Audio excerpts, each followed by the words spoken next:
Creepy folklore that will chill you tonight. In many villages, there is an old belief that the dead don't always leave. Sometimes they wait. Not in graveyards. Not in shadows.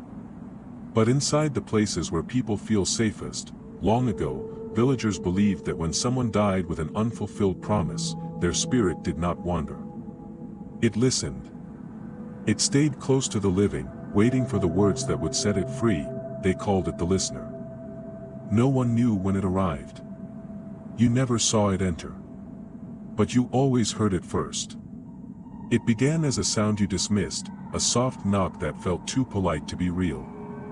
Tap. Tap. Tap. At night, when the house was silent, people heard it from inside their walls.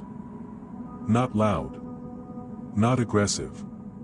Almost patient. Those who ignored it slept peacefully, those who listened too closely did not.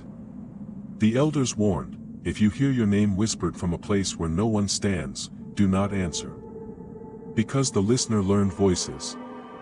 It learned grief. It learned longing. One winter night, a woman heard her mother calling her name from the empty kitchen. Her mother had been dead for 7 years. The voice was perfect. Gentle. Familiar. Loving, she answered. The next morning, the house was quiet, but the woman never spoke again. She lived, she breathed, she moved. But her eyes were always fixed on the walls, as if something inside them was still speaking to her. The elders said the listener had taken her voice in exchange for comfort.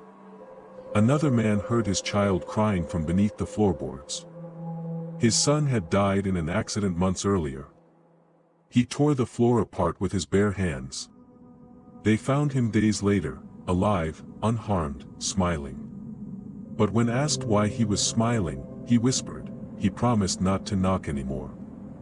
From that day on, the village followed one rule: if you hear knocking at night, 3 soft taps, do not open doors. Do not answer voices. Do not even pray out loud. Because the listener does not want your body. It wants your response, and once it hears you acknowledge it, it knows you are ready to be remembered. Tonight, as you lie in bed, as the house settles, as pipes creak and walls whisper, listen carefully. If you hear a sound that feels like it's waiting for you, stay silent, because some folklore isn't meant to be remembered, it's meant to be ignored, and the listener is very patient.